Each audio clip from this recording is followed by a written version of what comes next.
हर रोज यही हाल है। सुबह उठो, जंगल आओ और शाम को खाली हाथ लौटो। घर में बूढ़ी माँ पूछती है, आज क्या लाया? मैं क्या कहूँ? आज तो कुछ लेकर ही लौटूंगा। यार रब, कुछ तो करो। तभी झाड़ियों के पीछे से हल्की सी चमक दिखाई देती है। सुरेश चौंक कर खड़ा हो जाता है। ये क्या चमक रहा है? वो धीरे धीरे झाड़ियों की तरफ बढ़ता है और तभी उसकी आंखों के सामने एक सुनहरा हिरन खड़ा होता है, पूरा शरीर सोने जैसा चमकता हुआ। अरे रे रे, ये क्या है? जंगल के बीचों बीच सुनहरा हिरन? ये सपना तो नहीं? नहीं नहीं, ये तो सचमुच है। किंतु सोने का हिरन, ये कैसे हो सकता है? अगर इसे पकड़ लिया तो लकड़ी काटने की जरूरत ही नहीं पड़ेगी। गरीबी, रोज रोज की तंगी, सब खत्म। हिरन सुरेश की ओर देखता है, फिर भागने लगता है। सुरेश उसके पीछे दौड़ पड़ता है। अचानक हिरन रुक जाता है। सुरेश भी रुक जाता है। अब कहाँ जाएगा? इधर आजा। और तभी हिरन बोल उठता है, बस करो इंसान। हिरन की आवाज सुनकर सुरेश के हाथ से कुल्हाड़ी गिर जाती है। अरे बाप रे, तू बोल कैसे रहा है? मैं पागल तो नहीं हो गया? या जंगल में कोई जादू चल रहा है? हाँ, मैं बोल सकता हूँ, किंतु तुम मेरे पीछे भागना बंद कर दो। सच? बोलने वाला हिरन सच होता है? तू कोई मायावी प्राणी है क्या? जो भी है, आज तुझे पकड़ूंगा। मेरी गरीबी खत्म हो जाएगी। नहीं, मत पकड़ो मुझे। क्यों ना पकड़ो? तू जानता है मैं कौन हूँ? लकड़हारा हूँ। पूरी जिंदगी दूसरों के लिए लकड़ी काटता रहा हूँ। अगर तुम मुझे छोड़ दोगे तो मैं तुम्हें वो बताऊंगा जो कोई इंसान नहीं बताता। ओहो हो, अब तू ज्ञान भी देगा? पहले ही बोलकर दिमाग हिला दिया है। सुनहरा सच सुनना चाहते हो? सुरेश थोड़ी देर सोचता है, फिर हिरन को बोलता है, ठीक है, भाग नहीं रहे हो तो बोलो, पर अगर झूठ हुआ तो छोड़ूंगा नहीं। वादा करो, मुझे नुकसान नहीं पहुंचाओगे। ठीक है, नहीं पकड़ूंगा। अब बोल। मैं एक नेक हिरन हूँ। मैं तुम्हें तुम्हारे आने वाले कुछ पल के बारे में बता सकती हूँ। तुम शादी करोगे, पर वो औरत इंसान नहीं होगी। ये क्या बकवास है? मैं कोई मायावी इंसान थोड़ी हूँ। इंसान से नहीं तो भला किससे होगी? तुम्हारे बच्चे होंगे, पर वो भी एक समय बाद तुमसे अलग हो जाएंगे और एक दिन ऐसा आएगा जब तुम पूरी तरह अकेले रह जाओगे। बस मौत हो गया। मैं ये सब नहीं मानता। डराने की कोशिश मत कर। सुनहरा हिरन आगे कुछ नहीं बोलता। तेज रोशनी फैलती है और वो गायब हो जाता है। अब ये कहाँ गायब हो गया? खैर, मैं इस नीम के पेड़ को काट देता हूँ। आज के खाने का इंतजाम हो जाएगा। इतना कहकर सुरेश पेड़ काटने लगता है और फिर अपने घर की ओर लौट जाता है। रात होती है। सुरेश चारपाई पर लेटा होता है। उसके मन में बार बार सुनहरे हिरन की वो बात याद आ रही थी। बोलता हुआ हिरण और ऐसी बातें कहीं सच तो नहीं? नहीं, सब वहम था। सुरेश सो जाता है। अगले दिन वो वापस अपने दिनचर्या में आ जाता है। ऐसे ही बहुत महीने बाद एक सुबह सुरेश घर से कुल्हाड़ी उठाकर जंगल की ओर जाता है। काफी देर तक पेड़ ढूंढने के बाद वो एक पेड़ को काटने लगता है। तभी पास की झाड़ी से एक इच्छाधारी नागिन उसे देख रही होती है। इतने दिनों बाद कोई इंसान देखा है, किंतु ये युवक कौन है और इस इलाके में कैसे आ गया? इतने दिनों से अकेली हूँ। मैं जाकर इससे बात करती हूँ, किंतु इसके लिए मुझे मेरे इंसानी रूप में आना होगा। तभी अचानक एक रोशनी के साथ वो अचानक एक सुंदर युवती में बदल जाती है। वो झाड़ियों के पीछे से निकलकर सुरेश के सामने जाती है। तुम कौन हो? क्या नाम है तुम्हारा? अरे तुम यहाँ अचानक से किस प्रकार आ गई? मैं सुरेश हूँ। जंगल के पास की झोपड़ी में रहता हूँ। लकड़ी काटने आया हूँ। किंतु तुम कौन हो और क्या तुम यहाँ अकेली हो? मेरा नाम संजना है। मैं यही रहती हूँ। किंतु क्या तुम नहीं जानते, इस इलाके में कई जंगली जानवर और जहरीले सांप रहते हैं। क्या करूं? मैं गरीब हूँ। घर में माँ है। पेट भरने के लिए करना पड़ता है। नागिन सुरेश के मेहनती स्वभाव से प्रसन्न हो जाती है। मेरा यहाँ कोई दोस्त नहीं है। मैं अकेली हूँ। क्या तुम मुझसे दोस्ती करोगे? सुरेश ज्यादा नहीं सोचता और हाँ कह देता है। अब दोनों की बात होने लगती है। सुरेश हर दिन जंगल में आता और घंटों तक दोनों बात करते, किंतु संजना हर दिन एक निश्चित समय पर अचानक चली जाती थी। ऐसे ही कई दिन बीत जाते हैं। सुरेश और संजना एक दूसरे से प्यार करने लगे थे। आज मैं संजना को अपने दिल की बात बता दूंगा। उसे मुझसे शादी करने के लिए प्रस्ताव दूंगा। सुरेश 1 टन के जंगल जाता है। संजना हर रोज की तरह उसका इंतजार कर रही होती है। दोनों बात करने लगते हैं। संजना, मैं तुमसे एक बात कहना चाहता हूं। मैं तुमसे बहुत अधिक प्यार करने लगा हूं। मैं तुमसे शादी करना चाहता हूं। ये बात सुन संजना की आंखों में आंसू आ जाते हैं। वो चुप हो जाती है। तुम रो क्यों रही हो? क्या तुम मुझसे प्यार नहीं करती? अगर ऐसा है तो मैं तुम पे किसी भी प्रकार का दबाव नहीं डालूंगा। नहीं सुरेश, ऐसा नहीं है। मैं भी तुमसे प्यार करती हूँ और अपनी जिंदगी बिताना चाहती हूँ, किंतु ये असंभव नहीं है। हमारे रास्ते अलग हैं। तुम सच नहीं जानते। आखिर तुम कहना क्या चाहती हो? आखिर मसला क्या है और कैसा सच? तभी वही समय हो जाता है जिस समय संजना हर रोज अचानक चली जाती थी। अभी मुझे जाना होगा। मैं तुम्हें कल बताती हूँ पूरी बात। सुरेश संजना को रोक लेता है। नहीं, आज मैं तुम्हें नहीं जाने दूंगा। तुम्हें बताना होगा कि आखिर सच्चाई क्या है। हम क्यों शादी नहीं कर सकते और तुम रोज कहाँ चली जाती हो? सुरेश संजना से ये सब पूछ ही रहा था कि इतने में संजना अपने नागिन रूप में आ जाती है। सुरेश चौंक जाता है। ओह सांप, सांप कोई बचाओ! संजना कहाँ गई और ये सांप कहाँ से आया? ये मैं ही हूँ सुरेश।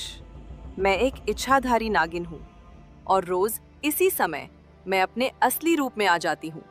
इसीलिए मैं चली जाती थी। मैं तुमसे बहुत प्रेम करती हूँ, लेकिन हमारी शादी नहीं हो सकती। सुरेश की आंखों में आंसू आ जाते हैं। ये किस प्रकार संभव है? मैं तुमसे प्रेम करता हूँ। अगर मेरी शादी तुमसे नहीं हुई तो मैं जीवित नहीं रहूंगा। तभी नीचे की झाड़ियों से वही सुनहरा हिरन बाहर आता है जिसे कई दिनों पहले सुरेश ने पकड़ा था। हिरन नागिन और सुरेश की पूरी बात सुन चुका होता है। उन दोनों के बीच के प्यार को देख वो सोच में चला जाता है। पहली बार किसी इंसान और नागिन में संबंध देखा है। तुम दोनों के मन सच्चे हैं और उस दिन सुरेश तुमने मुझे जाने दिया था, इसीलिए मैं तुम्हारी मदद कर सकता हूँ। क्या? क्या सच में तुम हमारी मदद करोगे? क्या मैं और संजना शादी कर पाएंगे? सुरेश, संजना, तुम दोनों का प्रेम सच्चा है, इसलिए मैं तुम्हें एक उपाय बता सकता हूँ, लेकिन ये रास्ता आसान नहीं है। बताइए, चाहे जितनी मुश्किल हो, बस हमें अलग मत कीजिए। अगर मैं इंसान बनकर हमेशा उसके साथ रह सकूं, तो मैं हर कठिनाई सह लूंगी। ठीक है, तो सुनो। इस जंगल के बहुत अंदर एक सुनहरा पेड़ है। उस पेड़ पर एक फल लगता है। अगर संजना उस फल को खा ले तो वो हमेशा के लिए इंसान बन जाएगी। सच? फिर तो हमारी सारी परेशानी खत्म हो जाएगी।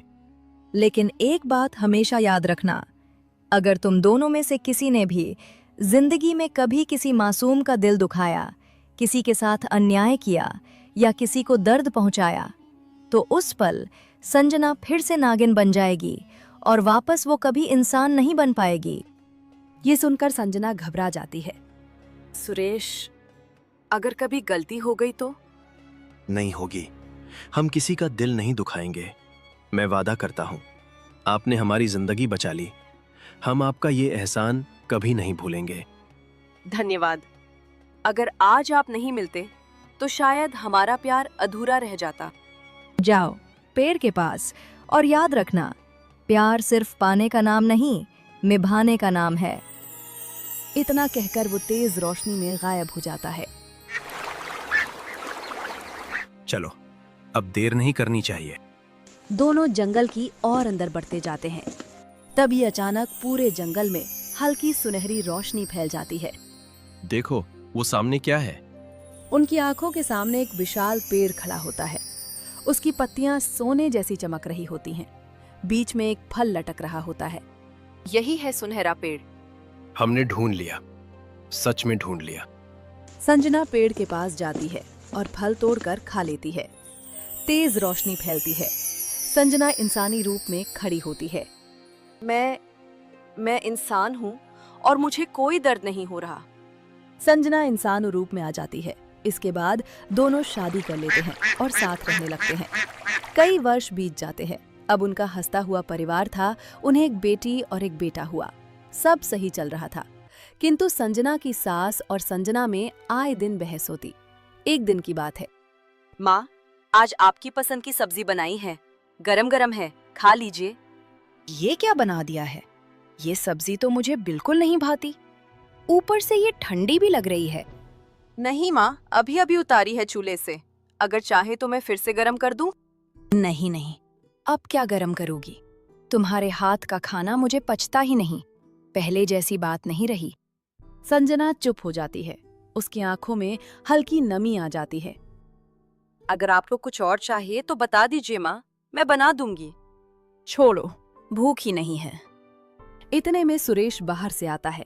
वो पूरा दृश्य देख चुका होता है। माँ, ये क्या बात हुई? संजना ने मेहनत से खाना बनाया है। अब इसको समझाना भी गुनाह हो गया है क्या? मुझे अच्छा नहीं लगा तो मैंने कह दिया। माँ, आप हर बात में कमी निकाल देती हो। खाना गरम है, स्वाद भी ठीक है। आप बेवजह बात बढ़ा रही हो। सुरेश संजना की तरफ देखता है। तुम रहने दो संजना, तुमने कुछ गलत नहीं किया। मैं बस माँ का ख्याल रखना चाहती थी, पर इनका तो रोज रोज का नाटक हो गया है। चाहे मैं कुछ भी कर लूं, इनको पसंद नहीं आता। माँ को आदत है हर बात पर नाटक करने की। तुम दिल छोटा मत करो। माँ को बेटे की बातों का बुरा लग जाता है। वो कुछ कहती नहीं, बस चुपचाप उठकर अंदर चली जाती है। अब तो बेटे की नजर में भी मैं ही गलत हूँ। यही दिन देखना बस बाकी रह गया था। अब बहुत हो गया। इस बहू ने मेरे भोले बेटे को फंसा लिया है। सभी लोग सो जाते हैं। अगली सुबह सुरेश अपने काम पर चला जाता है और बच्चे स्कूल चले जाते हैं। बेटा भी अब पराया हो गया। बहू के सामने मेरी कोई कीमत नहीं रही। अब ये बूढ़ी अकेली है। वैसे इसने सच कहा था। मैं रोज इसको खराब खाना देती हूँ, लेकिन कोई इस बूढ़ी पर यकीन नहीं करता। चलो, अब इस बूढ़ी से काम कराती हूँ। संजना कमरे से बाहर आती है। अरे, आपने अभी तक कोई काम नहीं किया। इतना भी काम चोर होना बेकार है। पता नहीं कितनी आलसी है तू बुढ़िया। बेटी, आज मेरी तबीयत बहुत खराब है। अगर मैंने काम किया तो मुझे चक्कर आ जाएंगे। क्या तुम चाहती हो घर का सारा काम भी मैं करूं? क्या तुम बस खाने के लिए ही हमारे ऊपर बोझ बनी बैठी हो? बेटी, मैं बर्तन धो दूंगी और घर में भी साफ सफाई कर दूंगी। इतने में सुरेश घर में आता है। क्या हो रहा है यहाँ? अब किस बात पर बहस हो रही है? देखिए, आज मैं बहुत बीमार हूँ। मैंने माँ से कहा कि आप थोड़ा सा हाथ बटा दें, पर इन्होंने मुझे बहुत उल्टी सीधी सुनाई। माँ, आपको जरा भी समझ नहीं है? बेटा, मैंने ऐसा नहीं कहा। क्या आपको पता है संजना कितनी शरीफ है?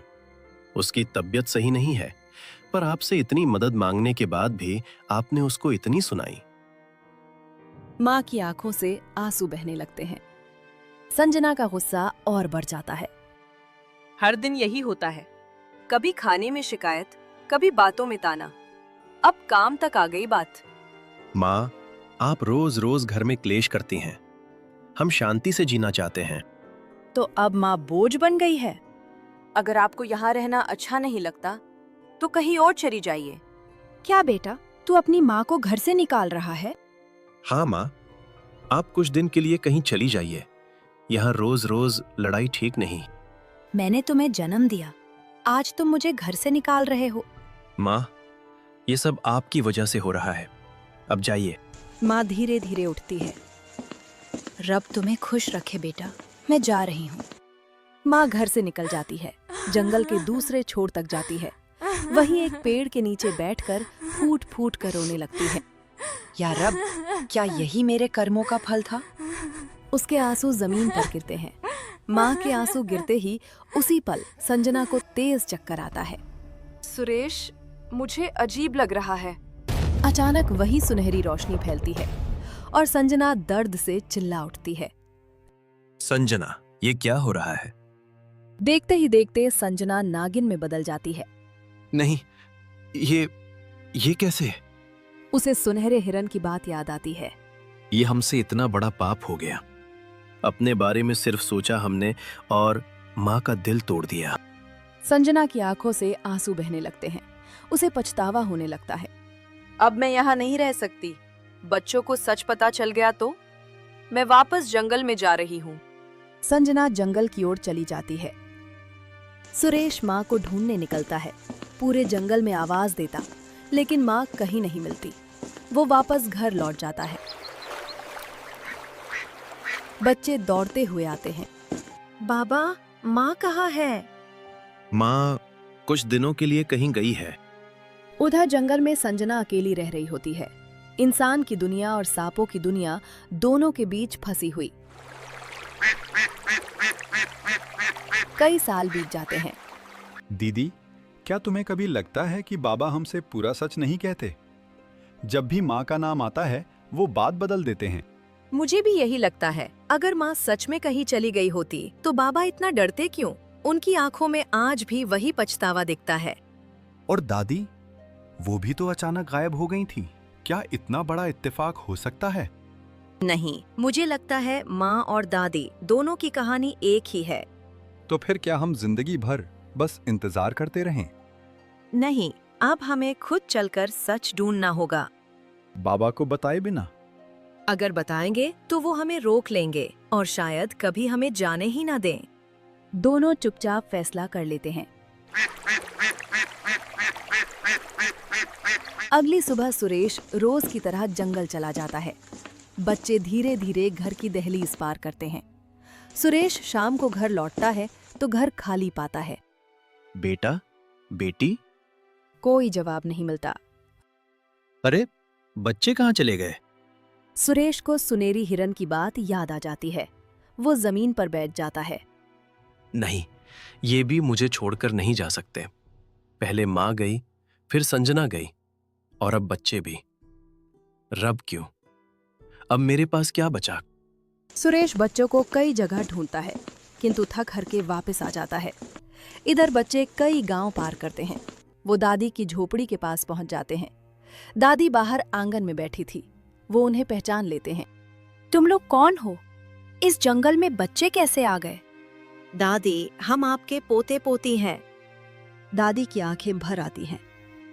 इतने सालों बाद रब ने मेरी सुन ली। हम आपको और माँ दोनों को ढूंढ रहे हैं। दादी चौंक जाती है। माँ को ढूंढ रहे हो? सुरेश ने तुम्हें कुछ नहीं बताया? नहीं दादी, वो बस कहते हैं माँ कहीं चली गई। किंतु क्यों? दादी, आप घर क्यों छोड़कर गई थी? उस दिन मैं टूट गई थी। अपने ही बेटे के हाथों अपमानित हुई थी। दादी, बाबा आज भी अकेले हैं। कृपया हमारे साथ चलिए। फिर वो दोनों अपनी माँ को ढूंढने निकल पड़ते हैं। कई दिनों तक तलाश करते हैं। फिर एक दिन तालाब किनारे बैठे रहते हैं। उसी तालाब के किनारे उसकी माँ संजना भी रहती थी। उनकी आवाज सुन संजना बाहर आती है और उनकी बात सुनने लगती है। भैया, क्या माँ हमें पहचान पाएंगी? माँ कभी अपने बच्चों को नहीं भूलती। झाड़ियों से नागिन निकलती है। भैया, सांप! डरो मत, मैं तुम दोनों को कोई नुकसान नहीं पहुंचाऊंगी। ये क्या? ये बोल कैसे सकती है? वो सब मैं अभी नहीं बता सकती, किंतु मैं जानती हूँ तुम अपनी माँ को ढूंढ रहे हो। लेकिन कुछ सच ऐसे होते हैं जो माँ होकर भी बताए नहीं जा सकते। इस जंगल में एक सुनहरा हिरन रहता है। अगर कोई तुम्हारी मदद, उसकी गुफा पहाड़ी के भीतर है। वहां जाकर अपने दिल की बात कहना। वो धीरे धीरे जंगल में गायब हो जाती है। दोनों बच्चे संजना के बताए रास्ते की ओर बढ़ते हैं। गुफा के भीतर हल्की सुनहरी रोशनी फैल रही होती है। दोनों बच्चे डरते डरते गुफा के अंदर जाते हैं। कौन हो तुम? और इतनी दूर मेरे निवास तक कैसे आ पहुंचे? हम आपके पास मदद मांगने आए हैं। हमने सुना है कि आप हर सच जानते हैं। मदद? पहले ये बताओ कि तुम हो कौन? हम सुरेश के बच्चे हैं और हमारी माँ कहीं खो गई है। सुरेश, क्या वही लकड़हारा जिसने एक दिन मुझे छोड़ दिया था? हाँ, वही हमारे पिता है। बच्चे पूरी कहानी बताते हैं। दादी का घर से जाना, माँ का गायब होना। मुझे विश्वास नहीं होता। कैसे कोई इंसान अपनी ही माँ का अपमान कर सकता है? कैसे अपने ही हाथों से अपने भाग्य को तोड़ सकता है? क्या मतलब भाग्य तोड़ना? वो नागिन जिसने तुम्हें ये भेजा है, वही तुम्हारी माँ है। हिरन उन दोनों को अतीत की सारी बातें बताता है। क्या अब भी कोई रास्ता बचा है? क्या हमारी माँ वापस इंसान बन सकती है? अब रोने का समय नहीं है। अगर समाधान चाहिए तो पहले अपने पिता को सच का सामना करना होगा। चलो, मुझे तुम्हें तुम्हारे पिता तक ले जाना है। सुरेश घर के आंगन में बैठा होता है। तभी बच्चे और सुनहरा हिरण सामने आते हैं। तुम और ये सुनहरा हिरन? सुरेश, आज भाग नहीं पाओगे। आज तुम्हें अपने कर्मों का सामना करना होगा। दादी भी सामने आती है। माँ, मैंने बहुत बड़ा पाप कर दिया। मैंने गुस्से में आपको घर से निकाल दिया। हर दिन, हर रात में उसी गलती में पछताता रहा। मुझे माफ कर दो माँ। मैं एक बुरा बेटा साबित हुआ। बेटा, माँ का दिल टूट सकता है, लेकिन वह अपने बच्चे को कभी बद्दुआ नहीं देती। तुम्हारे पश्चाताप में सच्चाई है, और यही सच्चाई किसी भी बद्दुआ से बड़ी होती है। चलो, अब समय है अब ठीक करने का। सब लोग झील के किनारे पहुंचते हैं। झाड़ियों से नागिन निकलती है। बच्चे रोते हुए आगे बढ़ते हैं। माँ, हम जान गए हैं, आप ही हमारी माँ हो। मुझे माफ कर दो माँ जी। अगर मैंने उस दिन कुछ न कहा होता तो शायद ये सब न होता। मैंने जानकर आपका दिल दुखाया। बेटी, अगर मेरा दिल टूटा था तो आज जुड़ भी गया। संजना, मैंने माँ का दिल तोड़ा और उसी पल तुम्हें खो दिया। मुझे माफ कर दो, मैं तुम्हें ढूंढ नहीं सका। आज सबके दिल साफ हैं। आज पछतावा, प्रेम और क्षमा तीनों एक साथ खड़े हैं। इसलिए मैं आज ये बद्दुआ तोड़ सकता हूँ। सुनहरा हिरण अपनी आंखें बंद करता है। पूरी झील सुनहरी रोशनी से भर जाती है। नागिन चमक में घिर जाती है। धीरे धीरे संजना फिर से इंसान बन जाती है। संजना बच्चों को गले लगा लेती है। उस दिन के बाद घर फिर से बस गया और पूरे परिवार ने बाकी जिंदगी सुखी संपन्न होकर गुजारी। तो प्यारे दोस्तों, इस कहानी से हमें ये सीखने को मिलता है, हमें कभी भी किसी का दिल नहीं दुखाना चाहिए, क्योंकि गलत काम का फल हमेशा गलत ही होता है। इसलिए हमेशा अच्छे काम ही करें। तो प्यारे दोस्तों, इस कहानी को लाइक, कमेंट और हमारे चैनल को सब्सक्राइब करना